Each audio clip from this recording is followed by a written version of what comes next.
WBCS and PSC coaching চ্যানেলে তোমাদের সকলকে ওয়েলকাম জানাচ্ছি।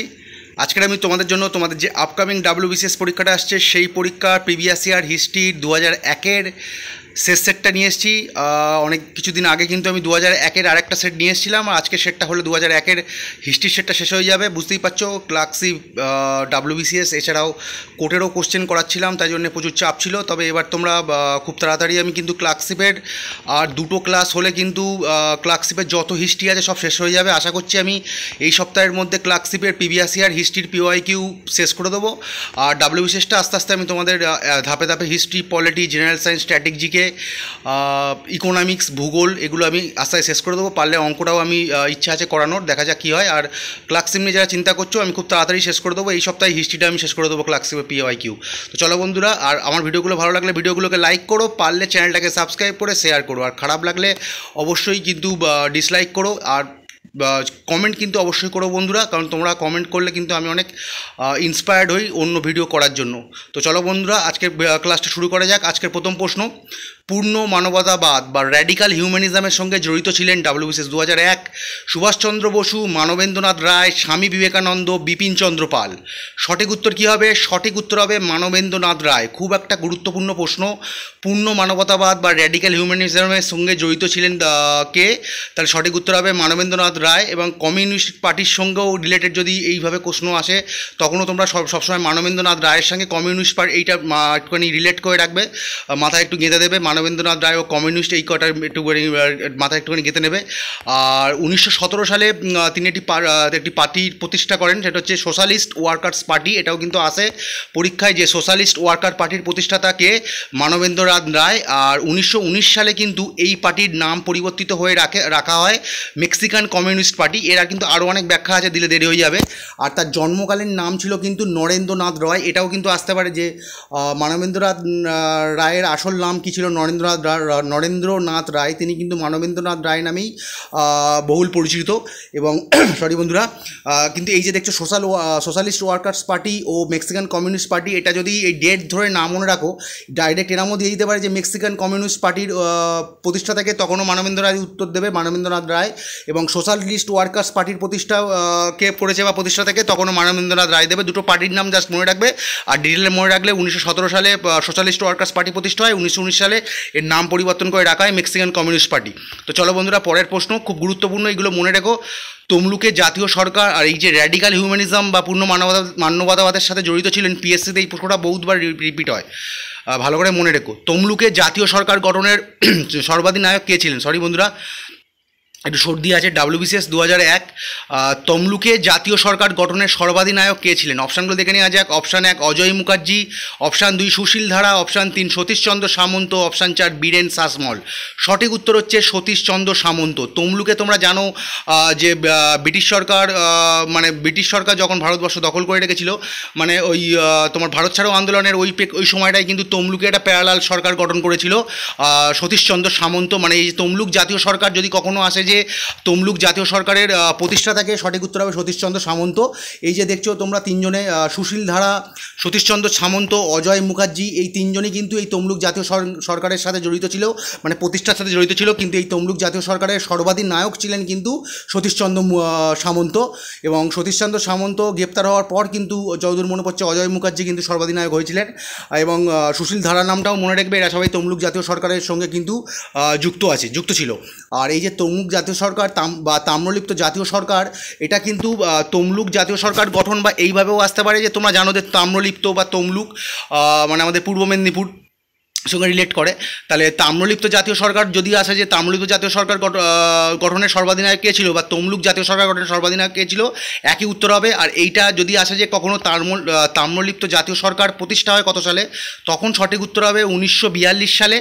আর এটা কিন্তু এর কার্যকালটা ছিল 1944 অবধি। আর যদি ডিটেলে মনে রাখতে পারো, ডিটেলটা লাগবে না, তবু দিয়ে দিয়েছি।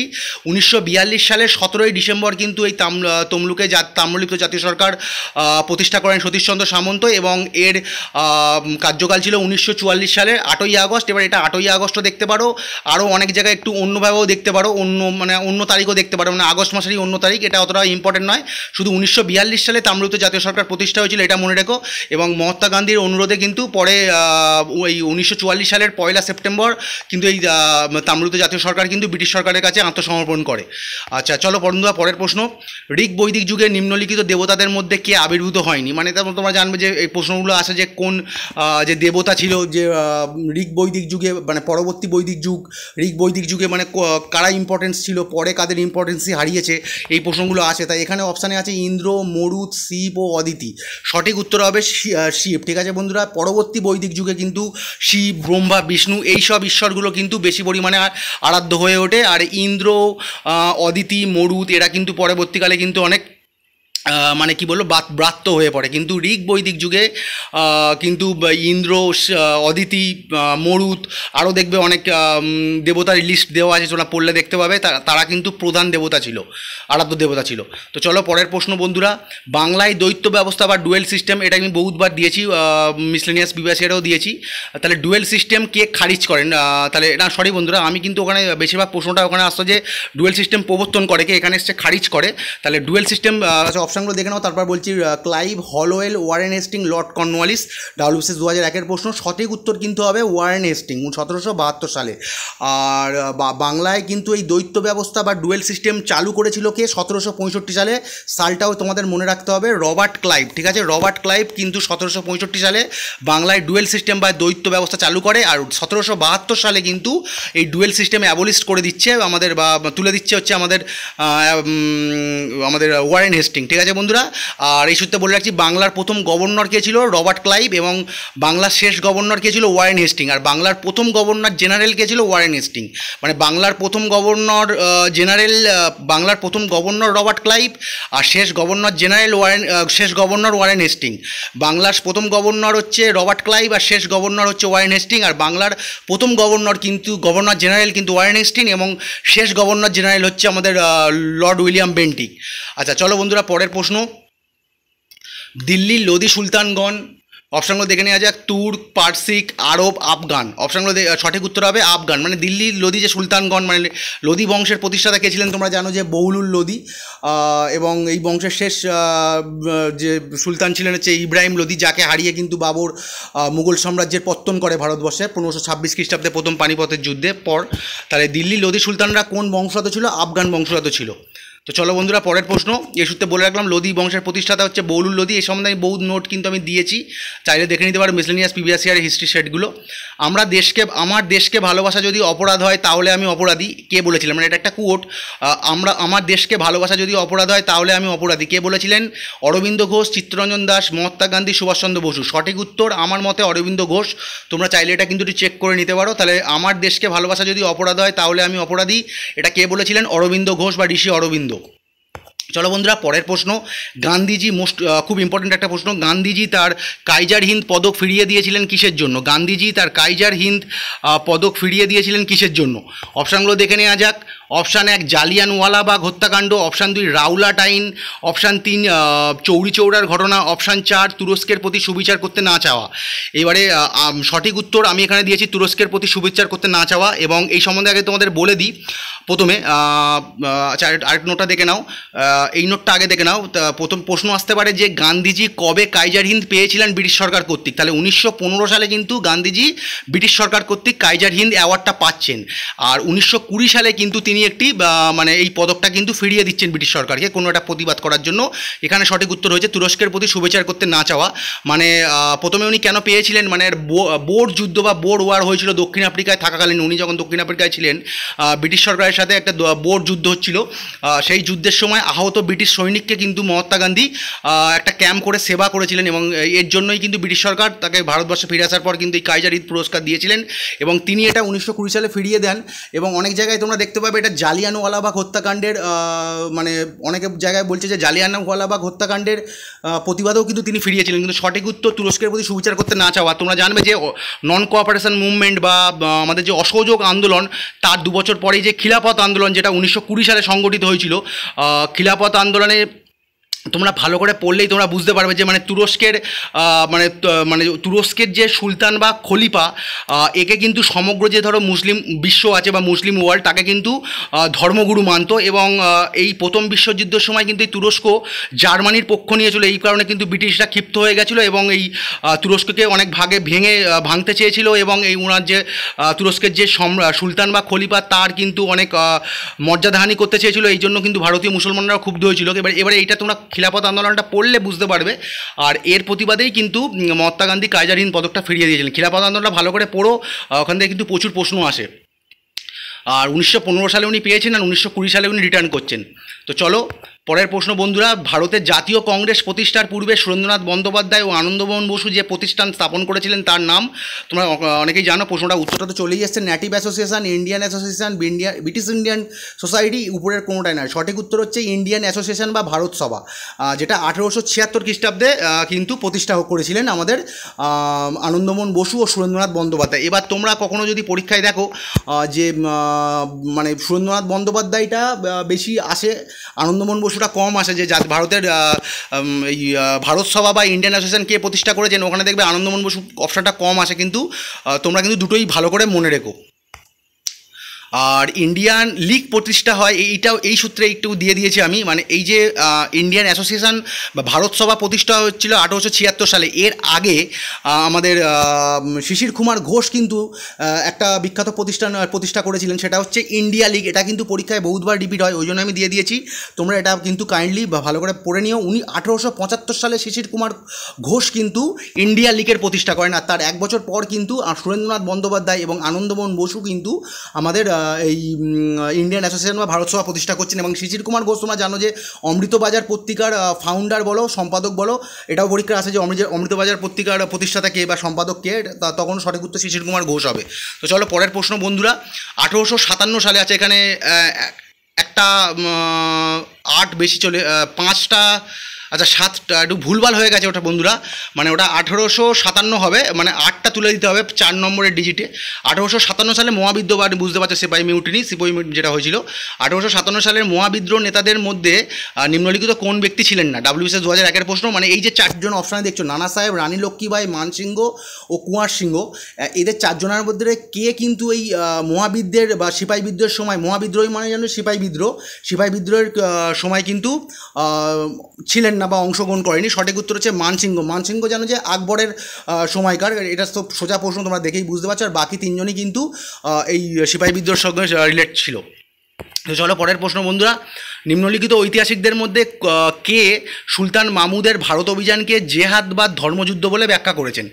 WBCS 2001 প্রশ্ন। সঠিক অপশানগুলো দেখে নেওয়া যাক। আলবেরুনি, হেনরি ইলিয়ট, জাফর, উদ্বি। সঠিক উত্তর কিন্তু উদ্বি কিন্তু, যে তোমার সুলতান মাহমুদ সম্বন্ধে কিন্তু আমি ভালো নোট আমি আগের দিন দিয়েছিলাম, আমার শর্টসও আমি ছাড়া আছে, চালিয়ে দেখে নিতে পারো, যে সোমনাথ মন্দির উনি আক্রমণ করেছিলেন, ভারতবর্ষ কতবার আক্রমণ করেছিলেন, এবং কাশ্মীরে ওনার কিন্তু উনি কোথায় সফল হননি, কাশ্মীরে সফল হননি, 2বার অভিযান করেও উনি ব্যর্থ হয়েছেন, এটাও কিন্তু পরীক্ষা আছে। সুলতান মাহমুদ কোথায় সফল হয়নি, কাশ্মীরে কিন্তু 2বার অভিযান করেও সফল হননি।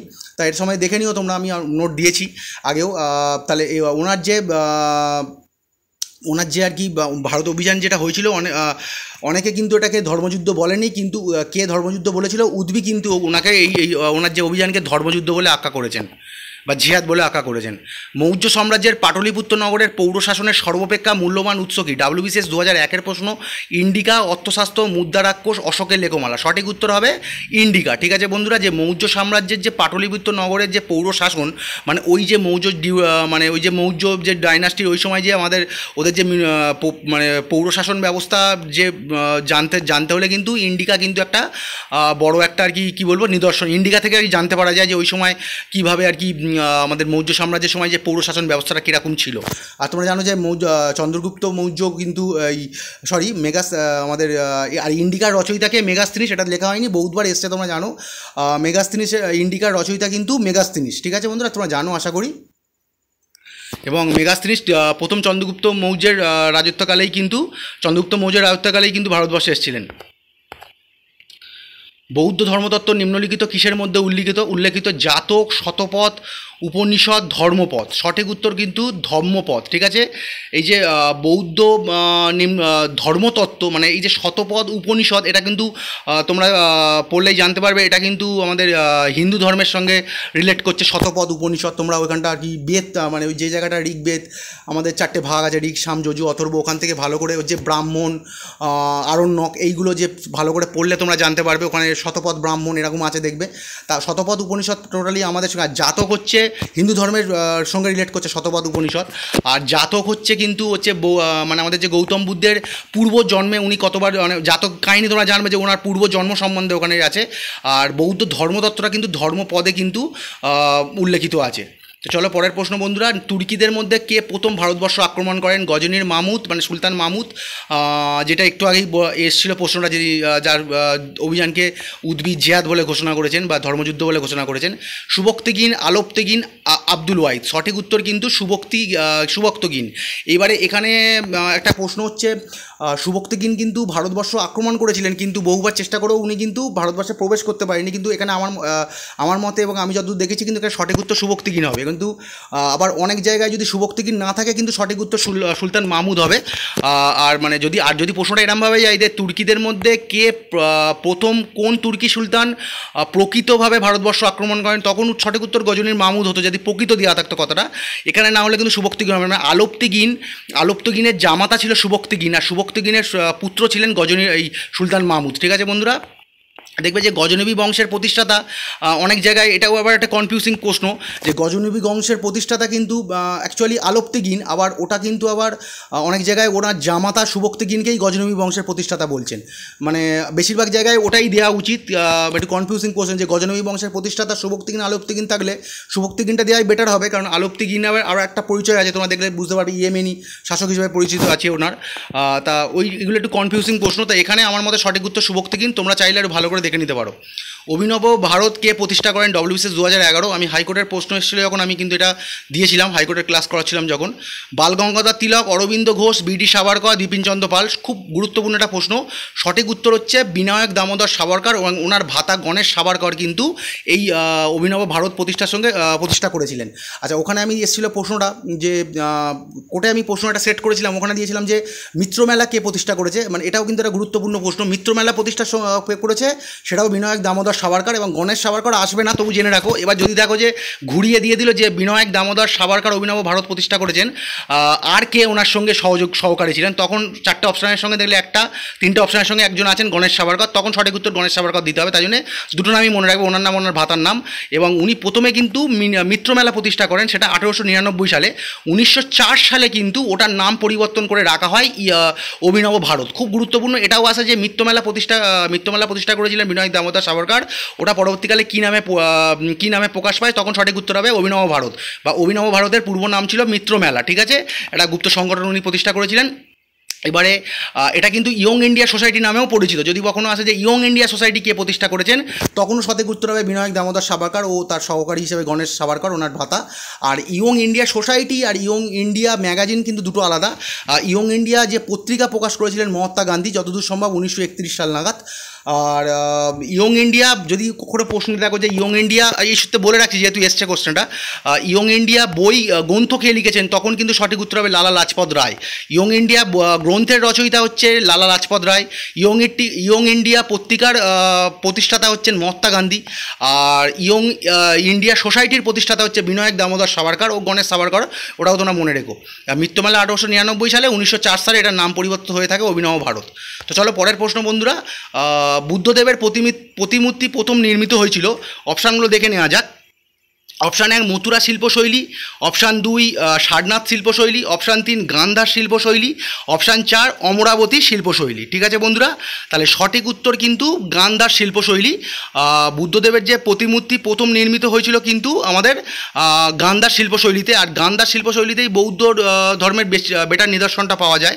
আর মথুরা যে শিল্পশৈলী দেখছো, এখানে কিন্তু হিন্দু, বৌদ্ধ, জৈন 3টে ধর্মেরই কিন্তু নিদর্শন পাওয়া যায়। আর অমরাবতী শিল্পশৈলী যে 3টে ভারতবর্ষের মেন যে শিল্পশৈলী আছে, সেখানে তার ভেতরে কিন্তু গুরুত্বপূর্ণ হচ্ছে তোমার তিনটে যে গুরুত্বপূর্ণ যে আমাদের শিল্পশৈলী তার ভেতরে কিন্তু তিনটে হচ্ছে মথুরা শিল্পশৈলী, একটা হচ্ছে মথুরা শিল্পশৈলী, একটা হচ্ছে গান্ধার শিল্পশৈলী, আর একটা হচ্ছে কিন্তু তোমার কিন্তু অমরাবতী শিল্পশৈলী। এই তিনটেই কিন্তু মানে মূল শিল্পশৈলী বলতে পারো।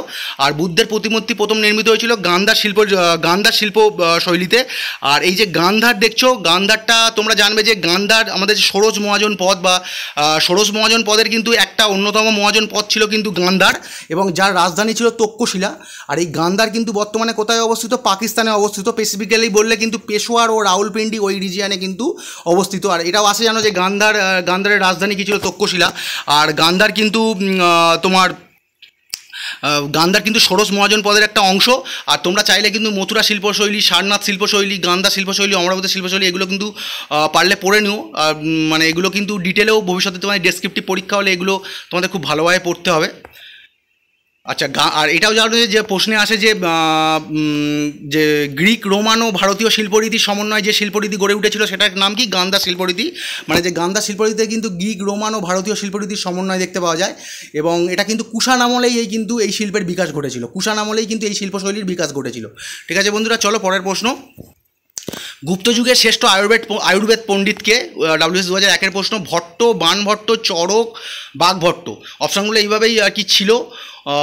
যাই হোক, আমি সঠিক উত্তরটা দিয়ে দিয়েছি, বাঘভট্ট বা বাঘভট।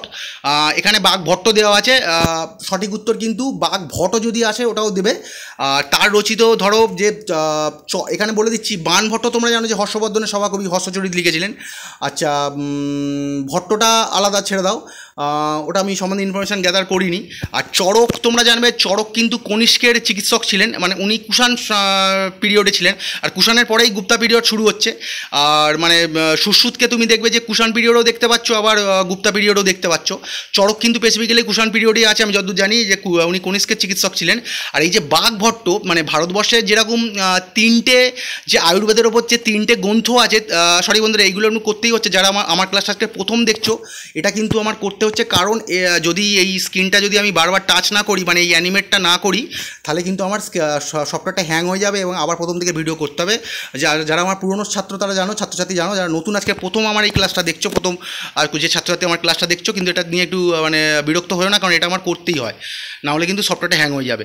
আচ্ছা, যাই হোক, এই সম্বন্ধে বলে রাখছি যে আমাদের তিনটে যে মেন আয়ুর্বেদ গ্রন্থ আছে ভারতবর্ষে, মানে চরক সংহিতা, সুশ্রুত সংহিতা, ও তার ভেতরে যে আরেকজোটটা যে মানে যে আয়ুর্বেদ গ্রন্থ, সেটার মধ্যে পড়ে কিন্তু অষ্টাঙ্গ সংগ্রহ, যেটা আর কি বাঘভট্ট দ্বারা রচিত। ঠিক আছে, এটা ভালো করে মনে রেখো, তাহলে কখনো প্রশ্নে আসে যদি অষ্টাঙ্গ সংগ্রহ এটা কে রচনা করেছেন, সঠিক উত্তর হবে বাঘভট্ট বা বাঘভট। আর ইনি গুপ্ত যুগের সময় ছিলেন, গুপ্তা পিরিয়ডে ছিলেন। আর যদি আসে যে এই যে অষ্টাঙ্গ সংগ্রহ, এটা কী ধরনের একটা গ্রন্থ? আয়ুর্বেদ গ্রন্থ, এবং কোন ভাষায় রচিত এটা আমার দেওয়া হয়নি, এটা কিন্তু সংস্কৃত ভাষায় রচিত। এটা যারা দেখছো লিখে নাও, সংস্কৃত ভাষায় কিন্তু রচিত অষ্টাঙ্গ সংগ্রহ, যার রচয়িতা বাঘভট, আর গুপ্ত যুগের শ্রেষ্ঠ আয়ুর্বেদ পণ্ডিত ছিলেন উনি। আর সুশ্রুত তো তোমরা জানো যে মানে সুশ্রুত গুপ্তা পিরিয়ডও ছিল, কুষাণ পিরিয়ডও দেখা যাচ্ছে। সুশ্রুত কিন্তু জানো যে শল্য চিকিৎসার মানে জনক বলা হয় তাকে, মানে যে সার্জারি হয়, সেই সার্জারি শল্য চিকিৎসার জনক বলা হয় সুশ্রুতকে। চলো পরের প্রশ্ন বন্ধুরা। বঙ্গভঙ্গ রদ করা হয় কোন সালে? খুব গুরুত্বপূর্ণ প্রশ্ন, WBCS 2001 প্রশ্ন। 1909 সালে, 1906 সালে, 1911 সালে, 1910 সালে। সঠিক উত্তর কিন্তু 1911 সালে। তাহলে বঙ্গভঙ্গ রদ করা হচ্ছে, মানে বেঙ্গল যে পার্টিশান হচ্ছে সেটা হচ্ছে 1911 সালে।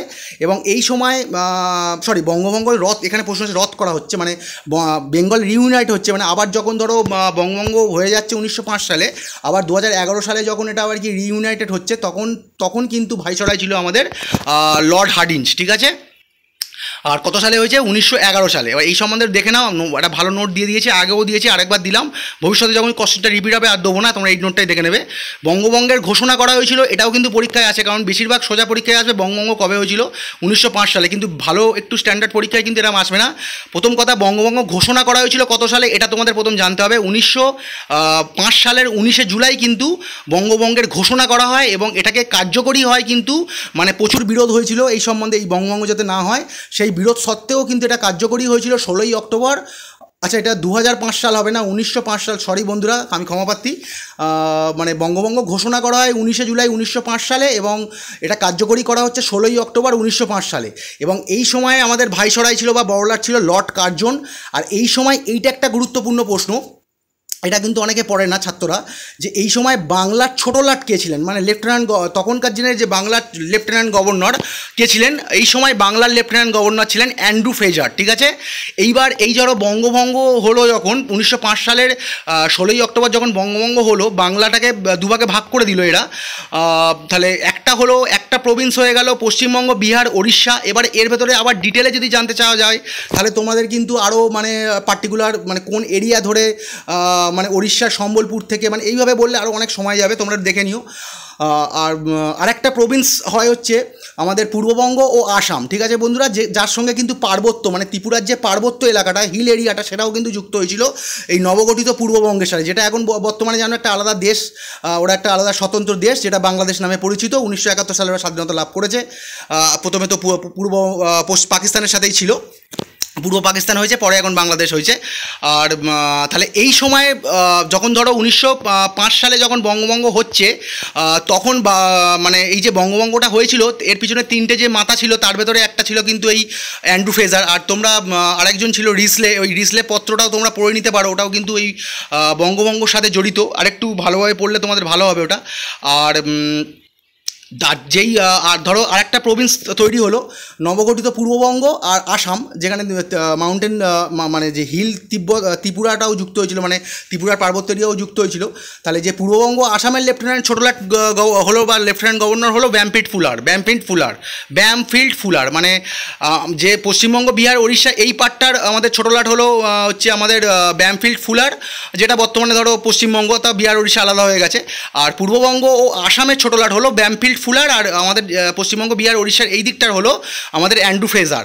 আচ্ছা, এইবারে যখন রিইউনাইটেড হচ্ছে বাংলা 1911 সালে, এই সময় পূর্ববঙ্গ ও আসামের ছোটলাট ছিলেন স্যার চার্লস স্টুয়ার্ট বেলি। ঠিক আছে, এই সময় যদি প্রশ্ন আসে যে 1911 সালে যখন মানে বাংলা রিউনাইটেড হচ্ছে, আবার দুটো একত্রিত হয়ে যাচ্ছে, তখন ভাইসরয় ছিল লর্ড হার্ডিঞ্জ। এটা কিন্তু এটাও শক্ত প্রশ্ন, এবং এখানেও বলে দিই কোর্টের একটা প্রশ্ন এসেছিলো, আমি কোর্টে কিন্তু এই প্রশ্নটা দিয়েছিলাম।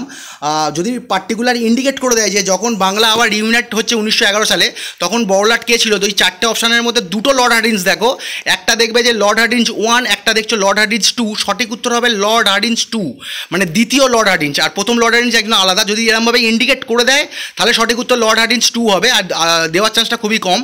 আর ওই সময় যখন 1911 সালে যখন আবার বাংলা রিউনাইট হচ্ছে বা একত্রিত হচ্ছে, তখন পূর্ববঙ্গ বা আসামের ওই দিককার ছোটলাট ছিলেন স্যার চার্লস স্টুয়ার্ট বেলি, আর আমাদের যেদিকে পশ্চিমবঙ্গ, বিহার, ওড়িশা, এই মূল বাংলা প্রদেশ বা পশ্চিমবঙ্গ, বিহার, ওড়িশার এটা ছোটলাট ছিলেন স্যার এডওয়ার্ড নরমান বেকার। তাহলে এই যে তিনজনার নাম অ্যান্ড্রু ফ্রেজার, চারজনার নাম Andrew Fraser, Bampfylde Fuller, Charles Stuart ও ছোটলাট, আর হচ্ছে স্যার এডওয়ার্ড নরমান বেকার, এই চারজনের নাম মনে রাখবে। আর তার সঙ্গে দুটো ভাইসরয়, লর্ড কার্জন ও ভাইসরয় লর্ড হার্ডিঞ্জ। ঠিক আছে বন্ধুরা, আর এই যে লর্ড হার্ডিঞ্জ, তোমরা জানো এই লর্ড হার্ডিঞ্জকে যে তোমাদের দিল্লি কনস্পিরেসি, এটা আগের দিনও বলেছি যে 1911 সালে আরেকটা কি ঘটনা হয়েছিল, 1911 সালে কিন্তু কলকাতা থেকে দিল্লিতে কিন্তু আমাদের রাজধানী স্থানান্তরিত করে।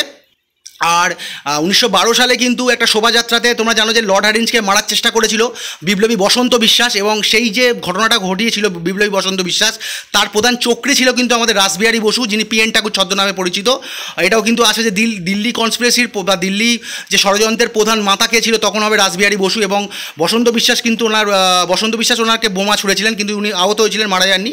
পরে বসন্ত বিশ্বাসকে ফাঁসি দেওয়া হয়েছিল। আরও অনেক ঘটনা আছে, তোমরা চাইলে পড়ে নিতে পারো যে বিভিন্ন ষড়যন্ত্র মামলাগুলো, দিল্লি ষড়যন্ত্র মামলা, লাহোর ষড়যন্ত্র মামলা, কাকুরি ষড়যন্ত্র মামলা, এরকম অনেক ষড়যন্ত্র মামলা আছে, তোমরা চাইলে পড়ে নিতে পারো। তাহলে এইগুলো ভালো করে দেখে নিও যে যখন ভাগ হচ্ছে কে ছোটলাট ছিল, আর যখন ইউনাইটেড হচ্ছে তখন কে ছোটলাট ছিল, দুটো জায়গাকার। নতুন যে বাংলা প্রবেশটা তৈরি হলো সেটার, আর যেটা অলরেডি ছিল সেটার। চলো পরের প্রশ্ন বন্ধুরা, ভারতের বাইরে প্রথম শহীদ কে ছিলেন, মানে প্রথম কে ভারতের বাইরে শহীদ হয়েছিলেন? মদনলাল ধিগড়া, লালা হরদয়াল, ব্রিটিশ সাবারকার, তারকনাথ দাস। সঠিক উত্তর মদনলাল ধিগড়া, ইনি কিন্তু ভারতের বাইরের প্রথম শহীদ। আচ্ছা, 1909 সালের, এটাও কিন্তু পরীক্ষা আছে, ভালো করে জেনে নাও কেন উনি তাকে শহীদ বলা হচ্ছে প্রথম। 1909 সালের 1 জুলাই উনি কার্জন উইলিকে গুলি করে হত্যা করেছিলেন, মানে একটা সভাতে কিন্তু এই কার্জন উইলি কিন্তু তার স্ত্রীকে নিয়ে গেছিলেন, সেখানে কিন্তু উনি কিন্তু এই ওনাকে মদনলাল ধিগড়া কিন্তু লন্ডনে একজন ছাত্র ছিলেন, উনি পড়াশোনা করতেন, উনি কিন্তু ওনাকে গুলি করে হত্যা করেছিলেন এবং এই অপরাধে কিন্তু 1909 সালের 17ই আগস্ট কিন্তু তাকে ইংল্যান্ডে বা লন্ডনে কিন্তু ফাঁসি দেওয়া হয়েছিল। এবং এইখানে একটা আমার মিস গেছে, তোমরা একটু দেখে নিও যে এই যে যখন কার্জন উইলিকে গুলি করে হত্যা করছেন, এনার সঙ্গে কিন্তু একজন আমাদের পারসিক ডাক্তার কিন্তু মারা গেছিলেন। উনি কিন্তু ওখানে এমনিই গেছিলেন, ওনার ডাক্তারটার নামও কিন্তু মনে রেখো যে ওটা দিতে পারে যে মদনলাল ধিগড়া যখন কার্জন উইলিকে গুলি করে হত্যা করেছিলেন তার সঙ্গে আর একজন কে মারা গেছিলেন, এটাও কিন্তু আসতে পারে, নামটা আমার মনে পড়ছে না, যদি পরবর্তীকালে কোশ্চেনটা আসে আমি দিয়ে দেবো। এবং এই যে দেখছো বিডি সাভারকার, এই যে বিডি সাভারকার কিন্তু এই ঘটনার মেন মাথা ছিল, মানে এই যে বিনায়ক দামোদর সাভারকার কিন্তু এই ঘটনার মেন মাথা ছিল। পরে যেন ওনাকে আন্দামানে দ্বীপান্তরিত করা হয়েছিল, দীর্ঘ 29 বছর মতো দ্বীপান্তরিত করা হয়েছিল আমার যতদূর মনে পড়ছে। তাহলে মদনলাল ধিগড়া কেন, পুরো গল্পটা পড়ে নিও, আমি ভালো করে নোটটা দিয়ে দিলাম, ভালো করে দেখে নিও। নাগাল্যান্ডে প্রথম জাতীয় পতাকা কে তুলেছিলেন, WBCS 2001-এর প্রশ্ন। প্রীতিলতা ওয়েদ্দার, বীণা দাশগুপ্ত, রানী গুইডিন লিউ ও সরোজিনী নাইডু, প্রচণ্ডটা গুরুত্বপূর্ণ প্রশ্ন। রানী গুইডিন লিউ ইনি কিন্তু নাগাল্যান্ডে প্রথম জাতীয় পতাকা তুলে ধরেছিলেন। এবং যদি কখনো প্রশ্ন দেখো যে নর্থ ইস্ট ইন্ডিয়া, মানে তোমরা জানো যে আমাদের উত্তর পূর্ব ভারত, মানে যে রাজ্যগুলো বোঝাচ্ছে উত্তর পূর্ব ভারতে, মানে মেঘালয়, মিজোরাম, মণিপুর, নাগাল্যান্ড, ত্রিপুরা, আসাম, অরুণাচল প্রদেশ এবং সিকিমও ধরতে পারো। তাহলে এই সাইডে এরমভাবে যদি আসে যে আমাদের উত্তর পূর্ব ভারতের প্রথম আন্দোলনের প্রথম নেতা কে ছিলেন, বা এই আন্দোলনটাকে কে, মানে ভারতবর্ষের স্বাধীনতা আন্দোলনকে কে ওখানে আর কি প্রচার করেছিলেন, তখনও সঠিক উত্তর হবে রানী গুইডিন লিউ। এবং এই প্রশ্নটাও খুব গুরুত্বপূর্ণ, যতদূর সম্ভব 2023-এর প্রিলিতে এসেছিল। রানী গুইডিন লিউকে রানী উপাধি কে দিয়েছিলেন, জওহরলাল নেহরু কিন্তু ওনাকে এই রানী গুইডিন লিউ উপাধি দিয়েছিলেন, জওহরলাল নেহরু। এবং এটা যতদূর সম্ভব 1937 সালে কিন্তু জওহরলাল নেহরু কিন্তু ওনাকে এই রানী উপাধিটা দিয়েছিলেন, এটাও কিন্তু দেখে নিও। সঠিক উত্তর হবে জওহরলাল নেহরু তাকে কিন্তু রানী উপাধি দিয়েছিলেন যতদূর সম্ভব 1937, একটু চেক করে নিও, ওটাও আসতে পারে। স্বদেশীকে কে বরিশালে গণ আন্দোলনে পরিণত করেছিলেন, মানে স্বদেশীকে এখানে দিয়েছে স্বদেশী, মানে ধরো স্বদেশী আন্দোলন, মানে স্বদেশী আন্দোলন বলতে বিপ্লবী আন্দোলন তো বোঝাচ্ছেই, তার সঙ্গে স্বদেশী আন্দোলন বলতে যেটা তোমরা জানবে যে বঙ্গভঙ্গের সময় মানে রবীন্দ্রনাথ সবার কাছে আবেদন করেছিল যে বিদেশি জিনিস বর্জন করেছিল, বিদেশি বস্ত্র পোড়ানো হয়েছিল, ছোটোবেলা থেকে তোমরা পড়ছো। স্বদেশী যে থাকবে মায়ের দেওয়া মোটা কাপড় মাথায় তুলে নেড়ে ভাই, এরকম গানও রচনা করা হয়েছিল যে আমাদের দেশের পণ্য সামগ্রী কিনতে উদ্বুদ্ধ করা হয়েছিল জনগণকে, এবং বিলেতি সামগ্রী বর্জন করতে বলা হয়েছিল। যে এই স্বদেশী আন্দোলনটাকে বরিশাল কোথায় অবস্থিত তোমরা জানো, বর্তমানে বরিশাল হচ্ছে আমাদের বাংলাদেশে অবস্থিত, তৎকালীন কিন্তু পূর্ববঙ্গে অবস্থিত ছিল। এই স্বদেশীকে বরিশালে গণ আন্দোলনে পরিণত করেছিলেন পুলিন দাস, বিপিন চন্দ্র পাল, মুকুন্দ দাস, অশ্বিনী কুমার দত্ত। সঠিক উত্তর হচ্ছে অশ্বিনী কুমার দত্ত। আর অশ্বিনী কুমার দত্ত কিন্তু একটা সংগঠন প্রতিষ্ঠা করেছিলেন, তার নাম হচ্ছে স্বদেশ বান্ধব সমিতি। এবং এই স্বদেশ বান্ধব সমিতি প্রতিষ্ঠা করেই কিন্তু তিনি এই বরিশালে স্বদেশী আন্দোলনকে ওখানে আর কি বলবো প্রচার করেছিলেন আর কি। এই স্বদেশ বান্ধব সমিতি কে প্রতিষ্ঠা করেছিলেন, ভয়ানক একটা গুরুত্বপূর্ণ প্রশ্ন। 1905 সালে কিন্তু স্বদেশ বান্ধব সমিতির প্রতিষ্ঠা করেন বরিশালে অশ্বিনী কুমার দত্ত। খুব গুরুত্বপূর্ণ একজন মানে একটা প্রশ্ন এবং গুরুত্বপূর্ণ একজন মানুষ, বিপ্লবী বলতে পারে, মডার্ন হিস্ট্রির জন্য খুব গুরুত্বপূর্ণ একটা ক্যারেক্টার, খুব ভালো করে মনে রেখো, ওগুলো কিন্তু অত ভালো করে দেখেন অনেকে। তাহলে স্বদেশ বান্ধব সমিতির প্রতিষ্ঠা করেন আমাদের হচ্ছে অশ্বিনী কুমার দত্ত 1905 সালে, এটাও ভালো করে মনে রেখো। এবং কোথায়, বরিশালে। আর স্বদেশী আন্দোলনকে বরিশালে বা যদি আসে যে পূর্ববঙ্গের ওই পাটে বিভিন্নভাবে যদি ঘুরিয়ে দেয়, কে গণ আন্দোলনে পরিণত করেছিলেন, অশ্বিনী কুমার দত্ত। তো চলো পরের প্রশ্ন, আদি কংগ্রেসের সম্মেলনকে কে 3 দিনের তামাশা বলেছিলেন, বা 3 দিনের তামাশা বলে ব্যঙ্গ করেছিলেন আর কি। তাহলে বাল গঙ্গাধর তিলক, অশ্বিনী কুমার দত্ত, বিপিন চন্দ্র পাল, অরবিন্দ ঘোষ। সঠিক উত্তর হচ্ছে অশ্বিনী কুমার দত্ত। একটু আগে নোটটাই যার সম্বন্ধে বললাম যে কংগ্রেসে তোমরা জানো যে অধিবেশনগুলো হতো, মানে তোমরা জানো যে উমেশ চন্দ্র ব্যানার্জি প্রথম অধিবেশনের সভাপতি ছিল, এইভাবে যে প্রশ্নগুলো আছে, অ্যানি বেসান্ট প্রথম মহিলা সভাপতি, সরোজিনী নাইডু প্রথম মহিলা সভাপতি, মহাত্মা গান্ধী একটা অধিবেশনে অংশগ্রহণ করেছিলেন, সুভাষচন্দ্র বসু প্রথম নির্বাচিত সভাপতি, এইভাবে আর কি। তাহলে এইরকম যে সভাগুলো হতো, তো অশ্বিনী কুমার দত্ত এটাকে কে বলেছিল 3 দিনের তামাশা বলে কে ব্যঙ্গ করেছিলেন, তখন সঠিক উত্তর হবে অশ্বিনী কুমার দত্ত। এবং যতদূর সম্ভব 1897 সালে অমরাবতীতে যে অধিবেশনটা হয়েছিল, সেই অধিবেশনের সাপেক্ষেই কিন্তু তিনি এই মন্তব্যটা করেছিলেন। এটাও যদি কখনো আসে তোমরা দেখে নিও বা লিখে নাও, আমি বলে দিচ্ছি, আমার যতদূর মনে পড়ছে চেকও করে নিতে পারো যে অমরাবতী অধিবেশনের সাপেক্ষেই কিন্তু উনি কংগ্রেসের অধিবেশনকে 3 দিনের তামাশা বলে ব্যঙ্গ করেছিলেন। তো চলো, আর যেটা 1897 সালে আর কি অনুষ্ঠিত হয়েছিল। মোহাম্মদ ঘড়ির কর্মচারীদের মধ্যে কে বাংলাদেশ জয় করেছিলেন? প্রচুরবার এসছে প্রশ্নটা, জানো, 2001-এর প্রশ্ন। কুতুবুদ্দিন আইবক, তাজউদ্দিন ইলদুজ হবে যত সময়, বানানটা আমার ভুল হয়েছে। ইখতিয়ার উদ্দিন মোহাম্মদ বখতিয়ার খলজি, তুগরিল খান। সঠিক উত্তর হবে বখতিয়ার খলজি বা ইখতিয়ার উদ্দিন মোহাম্মদ বখতিয়ার খলজি। মানে মোহাম্মদ ঘড়ির যে দুটো প্রধান কর্মচারী, মানে যখন দ্বিতীয় তোমার তরাইনের যুদ্ধ হচ্ছে 1192 খ্রিস্টাব্দে, পৃথ্বীরাজ চৌহানকে যখন মারা যাচ্ছে উনি, দ্বিতীয় পৃথ্বীরাজ চৌহান যখন যুদ্ধে শহীদ হচ্ছে, তখন কিন্তু মোহাম্মদ ঘড়ি কিন্তু তার দেশে ফিরে গেছিলো এবং দিল্লির দায়িত্ব কুতুবুদ্দিন আইবককে দিয়ে গেছিলো। তোমরা জানো কুতুবুদ্দিন দাস বংশের প্রতিষ্ঠা করেছিল। এবং বখতিয়ার খলজি কিন্তু বাংলায় এসে লক্ষণ সেনকে জানো, লক্ষণ সেন তখন কিন্তু আমাদের বাংলার রাজা ছিলেন। আর ওই অ্যারাউন্ড 1202 থেকে 1204 সালে কিন্তু বখতিয়ার খলজি বাংলা আক্রমণ করেছিলেন বা বাংলা জয় করেছিলেন, যাই বলো। এবার কোথাও দেখবে 1202, কোথাও দেখবে 1204, বেশিরভাগ জায়গায় কিন্তু 1204 সালে আসে। তো চলো বন্ধুরা, পরের প্রশ্ন। ক্রিপস প্রস্তাবকে কে post dated cheque on a crashing bank বলেছেন? মানে ক্রিপস প্রস্তাব, তোমরা জানো যে ক্রিপস মিশন ভারতে কবে এসেছিল? 1942 সালে। যেমন ক্যাবিনেট মিশন 1946 সালে এসেছিল, তোমরা জানো, স্যার স্ট্যাফোর্ড ক্রিপস। তাহলে ক্রিপস প্রস্তাবকে কে post dated cheque on a crashing bank বলেছেন? সঠিক উত্তর হবে মহাত্মা গান্ধী কিন্তু এই উক্তিটা করেছিলেন। ক্রিপস প্রস্তাব যখন দেওয়া হয়েছিল তখন কিন্তু মহাত্মা গান্ধী এই প্রস্তাবকে কিন্তু post dated cheque on a crashing bank এই উক্তিটি করেছিলেন। খুব ভয়ঙ্কর একটা গুরুত্বপূর্ণ প্রশ্ন, এটা আমি দিইনি যে ক্রিপস প্রস্তাব 1942 সালে এসেছিল, এটা তোমরা জানো। ক্রিপস মিশনটা আসে। ভারতের বিপ্লবের জননী কাকে বলা হয়? WBCS 2001-এর প্রশ্ন। অপশানগুলো দেখে নেওয়া যাক। সরোজিনী নাইডু, মাতঙ্গিনী হাজরা, ভিকাজি রুস্তম কামা, অরুণা আসফ আলী। সঠিক উত্তর হচ্ছে ভিকাজি রুস্তম কামা। ভারতের, আর তোমরা জানো এটা ভারতের যে বিপ্লববাদের জননী কাকে বলা হয়? আমাদের ভিকাজি রুস্তম কামাকে বলা হয়। ইনি কিন্তু মাদাম কামা নামেও পরিচিত। এবং যদি কখনো প্রশ্নে আসে যে ভারতের বাইরে প্রথম পতাকা উত্তোলন কে করেছেন, তখনও সঠিক উত্তর কিন্তু হবে আমাদের মাদাম কামা, ঠিক আছে। আর কোথায় করেছিলেন? জার্মানি স্টুটগার্ট শহর, তোমরা জানো জার্মানিতে অবস্থিত। এবং কত সালে? 1907 সালে 22শে আগস্ট। চাইলে ডেটটাও মনে রাখতে পারো, অনেক জায়গায় কিন্তু ডেটটাও জানতে চাওয়া হয় যে কবে রুস্তম কামা, মাদাম কামা ভারতের বাইরে প্রথম পতাকা উত্তোলন করে। সঠিক উত্তর হবে 1907 সালের 22শে জানুয়ারি। পারলে 1907 সালটা অন্তত মনে রেখো। কোথায় উত্তোলন করেছিল এটাও মনে রেখো, জার্মানে উত্তোলন করেছিলেন। আর স্টুটগার্টটা মনে রাখলে খুবই ভালো। আর রুস্তম কামা সম্বন্ধে আরও অনেক নোট দেওয়া যায়, পরে দেবো। আর অরুণা আসফ আলী সম্বন্ধেও তোমরা চাইলে একটু জেনে নিতে পারো, আমার দেওয়া হয়নি, পরে দিয়ে দেবো নোটটা। শেরশাহ কী আক্রমণকালে মারা যান? মান্ডু, রায়সিন, মারবার, কালিঞ্জর। মানে ধরো বিভিন্ন অভিযান হতো, ধরো তখন যেন আকবর যে অভিযানগুলো করতো, যার শেষ অভিযান আসিরগড় দুর্গ অভিযান, এরকম শেরশাহ কিন্তু আমাদের যে বুন্দেলখণ্ডের কালিঞ্জর দুর্গ অভিযানকালে কিন্তু উনি একটা বারুদ ফেটে কিন্তু মারা গেছিলেন।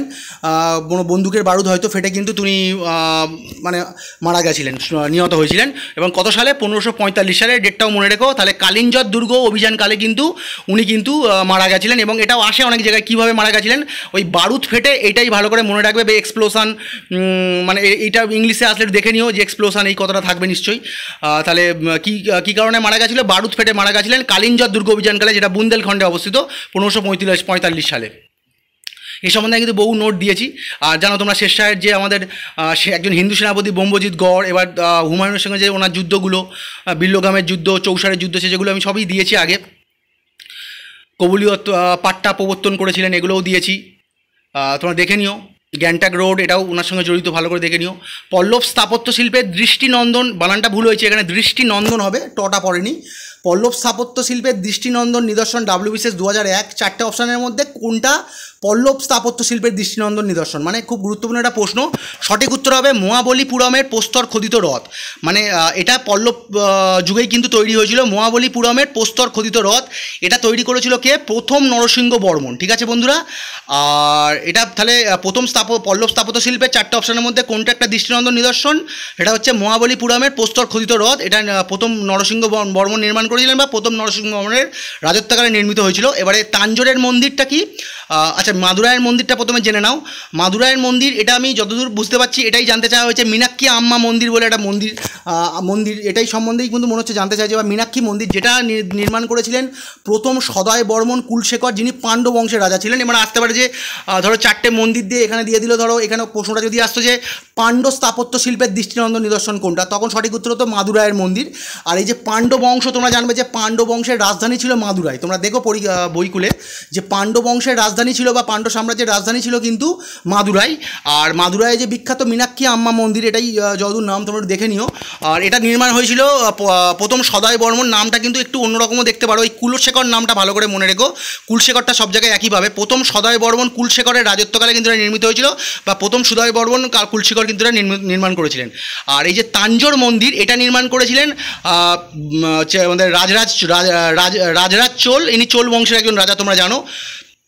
আর ইলোরার কৈলাসনাথ মন্দির, এটা ভয়ঙ্কর একটা গুরুত্বপূর্ণ প্রশ্ন, তৃতীয় কৃষ্ণ নির্মাণ করেছিলেন, রাষ্ট্রকূট বংশের রাজা, তোমরা জানো। রাষ্ট্রকূট বংশ দন্তি দুর্গ তোমরা পড়েছো। তাহলে ইলোরার কৈলাসনাথ মন্দির কে নির্মাণ করেছিলেন? তৃতীয় কৃষ্ণ, তিনি রাষ্ট্রকূট বংশের একজন রাজা ছিলেন। তাহলে ইলোরার কৈলাসনাথ মন্দির কিসের নিদর্শন? রাষ্ট্রকূট বংশের নিদর্শন। আর যদি প্রশ্নে আসে যে এরমভাবে দিয়ে দেয় যে কৈলাসনাথ মন্দির কে নির্মাণ করেছেন, তখন আলাদা কথা। যদি আলাদা করে ইন্ডিকেট করে দেয়, এখানে যে আমি ইন্ডিকেট করে দিয়েছে যে ইলোরার কৈলাসনাথ মন্দির কে নির্মাণ করেছেন, তখন সঠিক উত্তর হচ্ছে তৃতীয় কৃষ্ণ। আর যদি দিয়ে যায় যে কাঞ্চির কৈলাসনাথ মন্দির কে নির্মাণ করেছেন, তখন সঠিক উত্তর হবে দ্বিতীয় নরসিংহ বর্মন। যেমন এই যে মহাবলীপুরমের, যাতে এই প্রশ্নটা এসছে, মহাবলীপুরমের প্রস্তর খোদিত রথ, এইটা নির্মাণ হয়েছে প্রথম নরসিংহ বর্মনের রাজত্বকালে। আর কাঞ্চির যে কৈলাসনাথ মন্দির নির্মাণ হয়েছে, যেটাকে বলা হচ্ছে যে মানে পল্লব বংশের শ্রেষ্ঠ স্থাপত্য নিদর্শন যদি হয়, স্থাপত্য শিল্পের, পল্লব স্থাপত্য শিল্পের শ্রেষ্ঠ নিদর্শন হচ্ছে কাঞ্চির কৈলাসনাথ মন্দির, যেটা নির্মাণ হয়েছিল দ্বিতীয় নরসিংহ বর্মনের রাজত্বকালে। ঠিক আছে। আর ইলোরার কৈলাসনাথ মন্দির নির্মাণ হয়েছিল তৃতীয় কৃষ্ণের আমলে, যেটা রাষ্ট্রকূট বংশের উনি রাজা ছিলেন। তো চলো বন্ধুরা, আজকের এই পর্যন্ত। খুব তাড়াতাড়ি কিন্তু WBCS ও PSC ক্লাসে অন্য সেট নিয়ে হাজির হচ্ছি। ততক্ষণ বন্ধুরা, গুড ডে। চলো, খুব তাড়াতাড়ি দেখা হচ্ছে।